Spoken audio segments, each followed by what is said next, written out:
You take on a new project, start learning a foreign language, go on a new diet. But after a while you give up and tell yourself, I'm exhausted. I don't have the willpower. But that's not true, unless you are missing a part of your brain, which is unlikely. Everyone has willpower, because it's right here. And you need to train it without any habit. I'll tell you how to do it. But first, a bit of science, because if we understand how it works, in most cases we can influence it. Willpower is what requires effort and participation in an action or resistance to temptation. It's the anticipation of future rewards. It involves delayed gratification. Willpower demands energy from your nervous system, and even resistance requires energy. I definitely will not. Depression and apathy are the opposites of willpower. They represent a lack of positivity and anticipation for the future.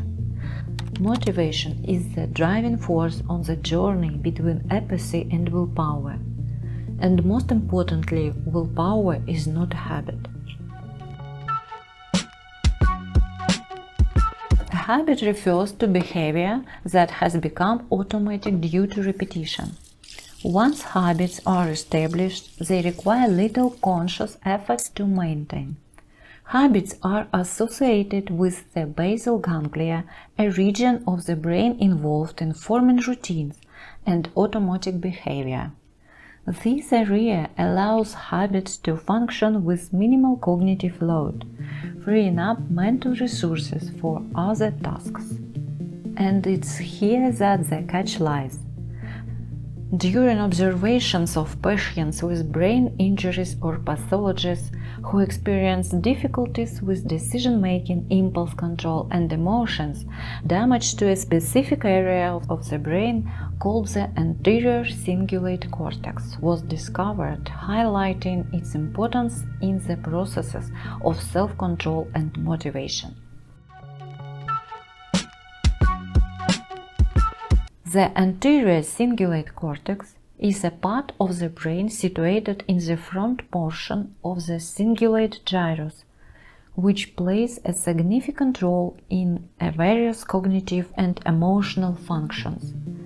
Its activity has been detected in studies using functional magnetic resonance imaging, which have shown that the anterior cingulate cortex is activated in response to tasks requiring control over attention, decision-making, error evaluation, conflict resolution, and emotion regulation.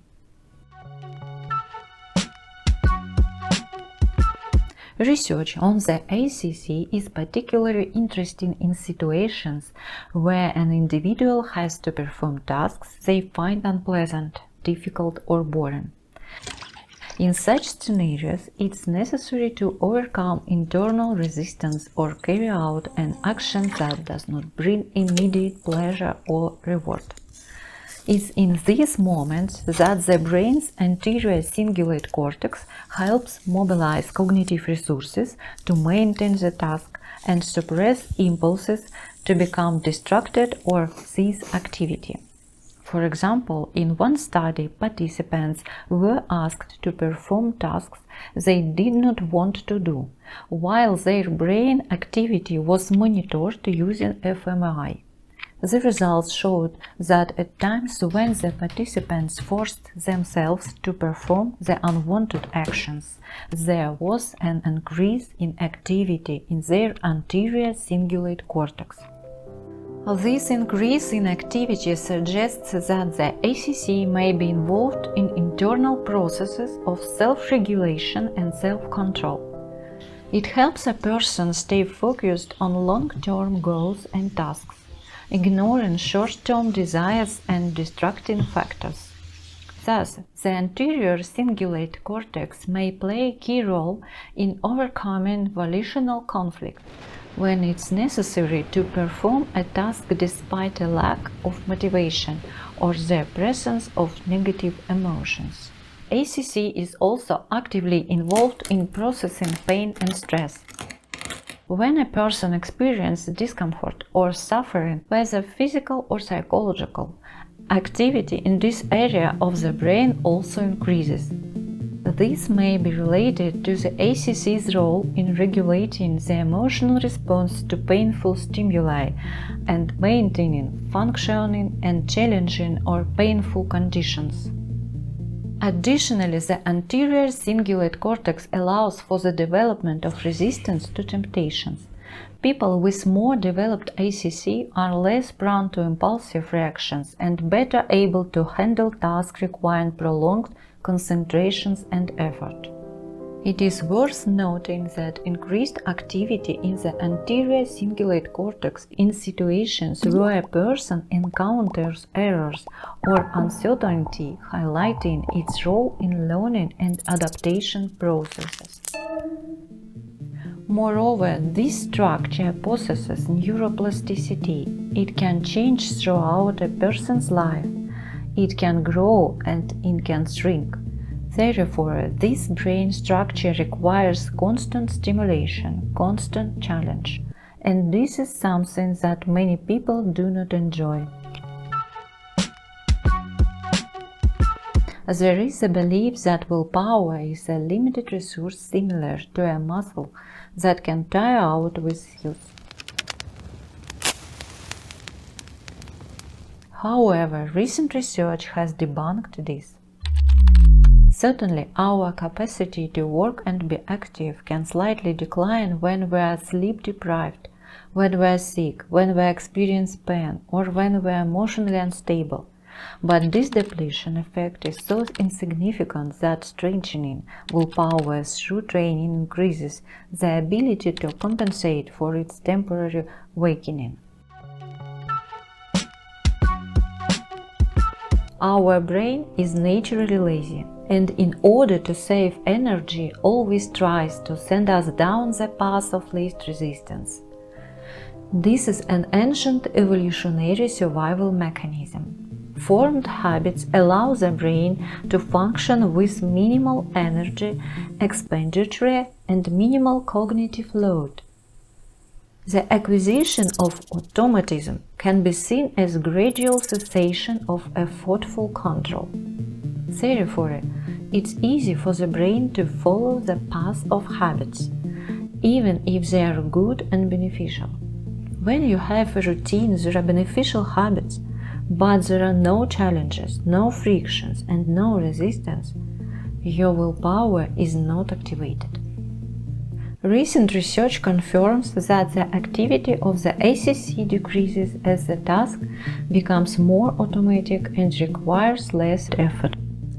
However, it's tasks that involve conscious self-control rather than automatic ones that affect the activity of the ACC and, consequently, the development of willpower. People who have a high ability to exhibit effortful control are more likely to perform better at work, in their studies, and in sports. Conversely, people who have a low ability to exhibit effortful control, such as people with addictions, obsessive-compulsive disorder, or attention deficit hyperactivity disorder, tend to have difficulty regulating intrusive thoughts and emotions and delaying rewards. However, modern life constantly throws new challenges at us. To cope with them, we are forced to evolve, learn something new, and resist new temptations. If you rely solely on habits all the time, it's practically impossible to achieve your goals.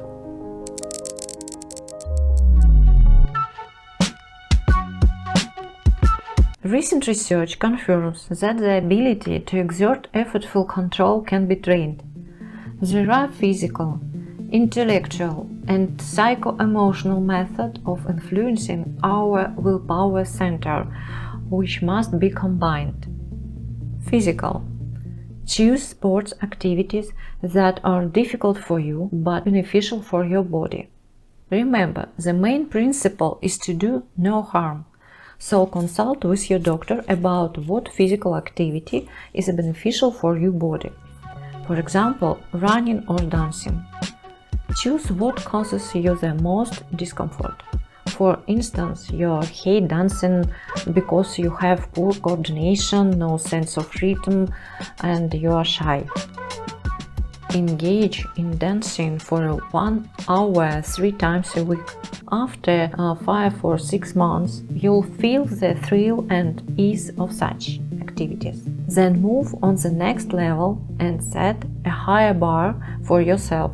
For example, prepare to participate in a dance competition or change the genre and learn something like acrobatic rock and roll. Choose to learn a foreign language, master a new musical instrument, or a new profession. It doesn't matter what you choose, as long as it's completely new and very challenging for you. Take me, for example. I am learning English and making English language videos. It's unfamiliar and uncomfortable for me, but I understand that it's useful for me and I really hope it's for you too. Every 5 to 6 months, raise your bar. Don't be complacent. This is the only way you can grow and achieve anything. Never put off your plans for later, for tomorrow, for next week, next year. The most important thing at such moments is not to think about how to implement it or what the outcome will be. The brain is so lazy that it will find you a million reasons why you should postpone your plans for better times. And this is the biggest trap. Even our loved ones can unwittingly indulge the lazy brain with phrases like "rest you are tired," "take a vacation," "a day off." If you want to start writing a book, sit down and do it. If you want to go for a run right now at night, take action, only if your area is safe. If you want to dance, go to the class, even if you don't have the right clothes. Even if your desire to act contradicts your established routine. To hell with the routine, take action. Do you want a delicious pastry? Make yourself a healthier salad and don't eat it right away. Delay it for 15 minutes to get hungrier. Then the salad will seem as desirable as a croissant. Do you want to jump into the shower right after an active run? Hold on, feel the fatigue and evaluate the result of your workout. Do you want to check social networks after passing a difficult exam? Wait, put your phone away and analyze how it went. Resist temptations every day. Do not reward yourself and do not expect recognition from others. You do not need any carrot in front of you and no reward for the results. If you passed an exam excellently, do not reward yourself with a tasty cake. If you have stuck to a diet, do not reward yourself by buying a new dress. You do not need any reward because your achievement is the most valuable thing you have done for yourself. Your active increased middle temporal gyrus, that is your reward. You do not need a coach or workout partner. You do not need the recognition and approval of other people. Do not become dependent on the opinions of others. It's simply a way to shirk responsibility for yourself. Don't listen to motivational videos on YouTube. It's procrastination. You're just putting off what you wanted to start doing. Just do it again and again. There are no universal life hacks. Everything is individual. Everyone has their own difficulties and frictions. Useful habits and daily routine won't help. It's only through resistance that the anterior cingulate cortex is trained. That is your willpower. There are no magic pills or dietary supplements. Nothing. So, just train that part of the brain. Do what is difficult for you. For this, you'll need motivation and good concentration. But I'll talk about that in the next video.